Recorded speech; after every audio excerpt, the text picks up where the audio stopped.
She got my in the mouth. Oh my gosh. Guys, do you want to hear the craziest real estate story and how we made $120,000? Oh my gosh. All right, guys, so you'll have to excuse me. Love you, bud. Have to excuse me. I'm in the house. We're doing some kitchen renovations here. But guys, I want to share a couple really exciting things with you guys tonight. I'm really excited about this episode. So first, I'm gonna tell you the craziest real estate story ever, right? And then if you stick around, I am going to tell you how you can make a ton of money, right, using the same strategy that I used to make that $120,000 on this craziest real estate deal ever.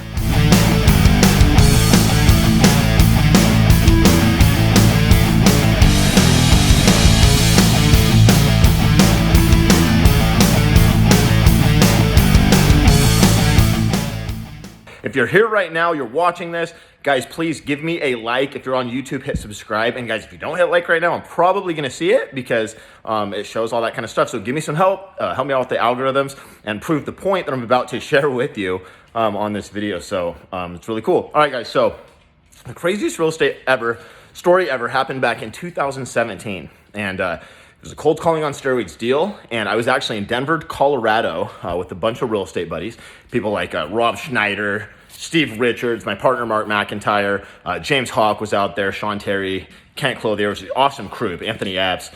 I'm probably forgetting a whole bunch of super smart guys. Justin Colby was out there. So anyways, guys, I'm out there, and my sales guy at the time, Dan, he calls me, and he goes, dude, I think I got us a home run. I'm like, what do you mean home run? Like, is a text. So I call him real quick. I was in the lobby of the hotel in downtown Denver, and he's like, hey, so I got this call, and there's this house, and it's in Sun Lakes, which this is a decent neighborhood here in, it's a retirement community here in Phoenix, or the Phoenix metro area.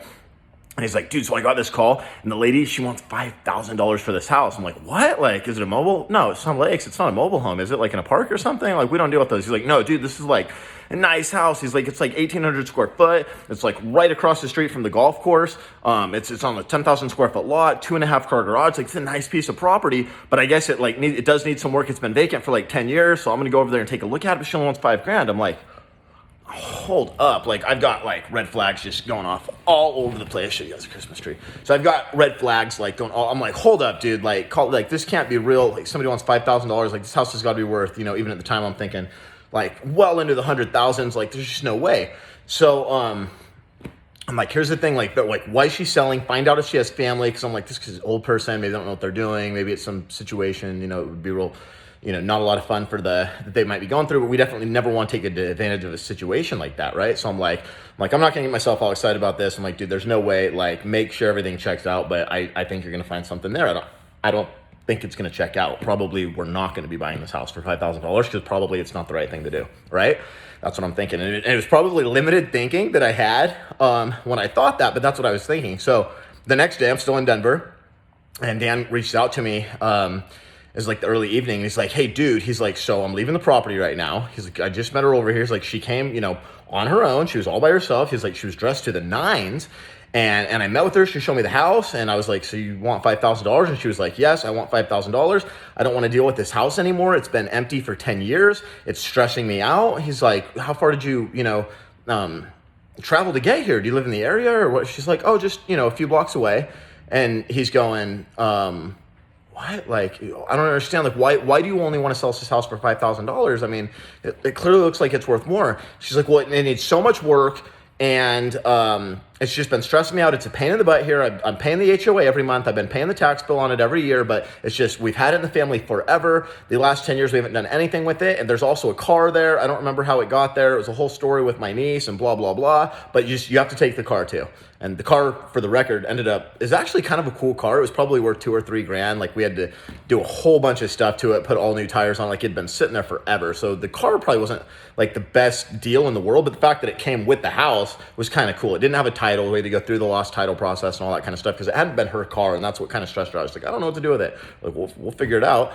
So that was kind of a cool little bonus too, on top of the $100,000 deal. But also, she gave us the $100,000 or more house, right? for $5,000. So he's like, there's no way, like, do you have family? What's going on? And we got to the root of it. And it turns out she has one daughter. The daughter lived in, I think it was China. It was either China or Japan. I believe it was China. Worked out in China, made a lot of money. The family was super wealthy. She was very well off. And she was like, I just want to be done with this house. I want to sell it. I don't want to list it. I don't want it. So, I mean, literally, guys, like just one of those fairy tale wholesale deals, right? Because that's why we all get wholesale deals, that there's a bunch of equity, right? Is because they don't want to deal with it, whatever the situation was, right? And we get limited in our beliefs. Sometimes we think, oh, we have to buy a piece of crap property that needs all this work, but like that's so far from the truth. In fact, in my 10 years in this business, I will tell you, majority of deals that I've done have came because the seller, they want the easy button, right? They seriously value the easy transaction, and they do it out of convenience. So a lot of times we get great inventory. In my office, we focus on high equity sellers, whether they're owner occupant or absentee owned. Typically our typical seller that we do a deal with, they've owned the house for a while. They put a lot of money down when they bought it. So they're the type of people that it's like the exact, you know, they're kind of factoring all that stuff out. Yeah, everybody wants as much money as they can for their property, but not necessarily, that's not the only thing. They usually don't want to deal with realtors. They don't want people tromping through their house. They want a done deal. They want to be able to plan, etc. We get some really great inventory. In fact, the deal we got today, I think might be the next $100,000 deal. I'm super excited. And this is a guy, we actually bought a house from him a year ago. My sales guy called him up, and he goes, well, now I want to sell my house. And this guy's 91. He's going to move into a retirement community. We're going to actually buy this house, or we're buying this house for $400,000. I think we can honestly sell it as is for $530,000, $540,000. I'm really excited about it. So we might be actually closing on that one and wholesaling. It's just an awesome property with a huge shop on an acre, interior Phoenix, like super excited. The whole house has been updated. He's lived there 46 years and took an immaculate care of it. He's like, and he knows we're the real deal because we bought his other property last year, which was his ex-wife's house across city. Anyways, whole nother story. But my point being, it's all convenience, right? So the deal today I'm really excited about, but also this deal back in 2017, this other $100,000 deal, like literally we ended up getting it for $5,000 and everything checked out, right? And we told the title company the same thing. We're like, hey, can you please like, you know, verify everything, reach out to everybody, like, because we have a great relationship with our title rep, and you know, we don't want to hurt our record to do wrong by anybody, and we don't want to look bad to title, we don't want to look bad to the market, like nothing like that, right? Like we really strive to always do the right thing. Think about everybody who we're doing business with, whether it be sellers or buyers, the title company, everybody, everywhere, right? But like, this is a crazy business, and you do enough marketing, you'll come across these situations, right? So that's the crazy story. But now what I want to talk about is how you can do the same thing and make a whole bunch of money, okay? So how you can do it is by writing incredible copy. That's actually the whole point of the whole reason I told you guys this story about how we made $100,000 on this deal is, number one, because I hope it motivates you and inspires you, and you're going to subscribe to us and get more nuggets and go out there and make a ton of money, right? But number two, because I wanted to show you guys the importance of copy. Okay, and I'll talk about what copy is here in a minute, but for this video, like if I would have told the story of like how we got a great deal on real estate, right? You like might have clicked on the video and watched it, right? But I was like, the craziest story ever and how we made $100,000 on a deal, right? And for the record, we actually made $120,000 on that deal, tax-free. I can share you in another video how we did it tax-free on this wholesale deal, but it was incredible. But I don't know how, that's why you clicked on the video, right? Because everybody's like, the craziest real estate story ever, and they made $100,000. Like, I got to see what this is all about, right? So that's the whole point. So how do you use, that's called ad copy, right? Marketers do this when they sell stuff online, when they sell stuff through the mail, in person, whatever, right? Like if you're, and so this is, I want to touch on a few points here because it's so huge, guys, and you can make so much money with sellers, with buyers, with your business, with deals in the future, with everything, is like understanding the importance of copy, all right? So what is copy? Copy, guys, in short, is using strategic words, right, to sell something. So that's why I say like marketers will use copy like to sell an Amazon sweatshirt on Facebook ads, right? They're going to be like the LeBron jersey, they won the finals, whatever, like something that grabs your attention, right? That's copy. So using words that not only grab attention, but that also sell. Right? And so what you want to do, the goal would be to grab their attention and then sell them something. So how does this apply to real estate? Well, when it comes to sellers, right, your message is everything to get that lead, right? And then you're not only to get that lead because you want to grab their attention, but then you also want to sell them, right? So your message should not only get their attention, it should also be the first thing that starts selling them, right? This is where you're actually combining marketing and sales with your copy. Okay, so if you send them a postcard and you're like, we buy houses, right? That's like, in my opinion, that's not very good copy, right? That might have worked a long time ago because that got their attention. They're like, what, these people buy houses? but now like that's not going to get anybody's attention, right? So having copy that's like, gotta sell a house this month, or I'm sorry, gotta buy a house this month, we want yours with a picture on it, right? That would be better copy, okay? And I'm just using that as a small example. And you can use copy on a postcard or a mailer or your website where you're doing pay-per-click to, or you can also use it in the voicemails that you leave when you call sellers, right? What do you say? What's your copy? So like I train everybody in the Cold Calling on Steroids masterclass. Like the way you want to leave a message is like organic. You want to sound warm. You want them to call you back. You want to have a situation or a reason that you called them. You know, we have to buy a house this month, or we just sold a property and we need to place some money and buy another one, right? Like you should have some good copy. Okay. And it's the same thing when you go to sell your properties. Like the number one way you're going to sell properties, and I teach this in my Cash Buyer Hacks course, is that you're going to blast it to the masses, right? But the first thing you got to do is you got to get them to stop what they're doing and look at the stinking deal.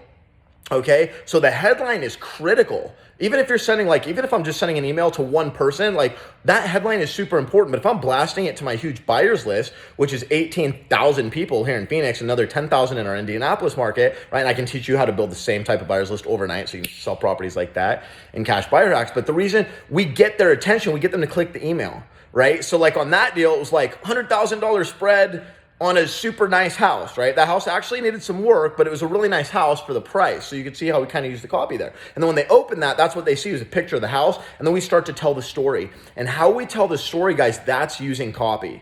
So not saying 3-bedroom, 2-bath, 1,700 square foot, 2-car garage, asking price 120, ARV 200, right? That would be okay. But what about as is price 120, retail value 150, ARV 200, right?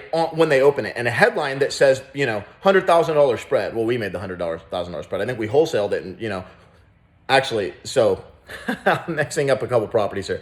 That property we wholesaled it internally. It made $120,000 spread tax free, like it was saying, right? But the average deal, let's say we're blasting out, we're making $20,000, right? So you would want to put in the headline like the easiest $20,000 ever, right? Or $100,000 spread, $70,000 spread. Because as you guys know, to make $20,000 on a deal that all you do is buy it, sell it, don't touch it, and make 20 grand, right? You need a big spread. You got to be buying it so far below that with your acquisition costs, your holding costs, your resale costs, you still make that $20,000 profit. So the headline gets their attention. The story, right, is what's going to sell them. So the headline's the key ingredient of your sales copy. Okay, but then your copy that says it's worth 200, or it could be worth 200. As it sits, it's worth 150. You're getting it for 120, right? That grabs their attention because they're not first they're like, well, that's a massive spread, 80 grand or whatever I just said. Secondly, they're like, holy cow, they're saying it's got a bunch of equity as it sits without doing anything. I got to look further, right? And then you tell the story, right? You're like, nice 1,700 square foot house right across the golf course, has been vacant the last 10 years, which is why it's a home run deal for you. We were able to scoop this off market at an incredible discount. And we don't flip properties, or we have too many flips, depending on what your situation, right? For us, we're exclusively branded as wholesalers in Phoenix. So for us, like our buyers already know, and we've kind of trained them that we're sending it to you to flip. But you're telling the story, right? And not just saying, okay, it's 1,700 square foot, but you're like literally talking about the house only needs, paint and carpet and this, right? And in the case where it needs more, you might say that, right? But here's the bottom line, guys. The buyers, when they're looking at properties, they're looking for a reason to quit looking at the house, right? So part of your copy is pictures, right? Putting pictures in the right order, because it's the same thing. You're using strategic words in copy. Pictures are kind of like copy too. You're strategically putting the pictures in a certain order, right? So what I like to do is like the best 6 pictures of the house first, and then from there, it's going to do like kind of a walkthrough tour of like room by room. We show everything with really good pictures, good lighting, and windows open and all that kind of stuff. But we also do it in an order where the buyer actually feels like they've walked through the house. Okay, so guys, a couple huge takeaways, guys. If you want to make a ton of money in real estate, get really good at copy, get really good at headlines, get really good at how you tell the story to your properties, get really good at headlines for your sellers and your voicemails and what you say, what you tell your salespeople to say. And same thing with when you're trying to convert a seller, right? Or even convert a buyer for that matter, right? Like every conversation you have where you're trying to convert a wholesale deal or you're trying to sell a wholesale deal to a cash buyer, it's copy, right? Like the words you use are powerful. And so the words you use, the order you use them, and then you can also use tone and other things if it's anything that has a voice. right? If it's written copy, you can use like bold, italics, like highlight, that kind of stuff to achieve the same effect, right? These are things you can do that are different than the words themselves to emphasize certain words, right? Like if I say, oh yeah, it's a really good $100,000 deal, or I say, it is a amazing one, you make $100,000 on this deal, right? I'm using my tone and expression, two totally different things, right? One, you're like, you almost didn't hear me say it. The other one, you're like, what? Like, tell me more, right? Like, why are you getting so animated about this? Maybe I should listen, right? These are concepts have been around forever, guys, but seriously, get really good at not only written copy, but also what you say. Okay. And so to the point in my office and the way I teach in Seller Conversion Secrets course is that like literally everything you should say, we don't believe in a sales script. Okay. We have a sales process. So we go through 10 different steps, right? Like how much do you want for the property? 10 seconds into the call, all the way through, do you live there? How long have you lived there? When are you moving? Where are you moving? Why are you selling? Right? What are the basic finishes of the house? What's the general condition, right? These certain things. But as we talk to them, there's certain things that I train my guys to say over and over and over. In fact, we just released a bunch of sales meetings where me and my guys role play. And it's like hours of role play during meetings where I'm literally going, hold on, time out. Wait, why did you say that? Say this, that'll build more value. And when you come around to close them later, because the next thing is going to be getting the contract, it's going to be easier to say, hey, we need to sign today based on what you said now. So, right, like selling copy is selling them now, but it's also setting them up for the whole process, right? A, B, C, always be closing. A, always be, B, C, closing, right? So copy is a great way to do that. You'll make so much money. So guys, go out there and make a ton of money, get really good at copy, and it will help you literally. The more you think like a copywriter, okay, the more you're going to sell your deals, the more you're going to convert your buyers, the more you're going to convert your sellers, the more leads you're going to get out of your marketing. Like I promise you guys, it will be maybe the most important skill you ever learn in the business, because literally it will help you convert sellers. It'll help you sell your properties. It'll help you get more leads, right? So it'll literally do everything that you need and help you be so much better at sales and marketing, which this is a sales and marketing business, right? So guys, I'm really excited. I hope you have a good takeaway. Leave it in the comments. Let me know what you think, please. Because again, I'm going to see you watch this video. I'm going to see why didn't they like it? Why didn't they comment? Why aren't they following me? Why didn't they subscribe? So do it, crush it, and I'll see you guys on the next episode.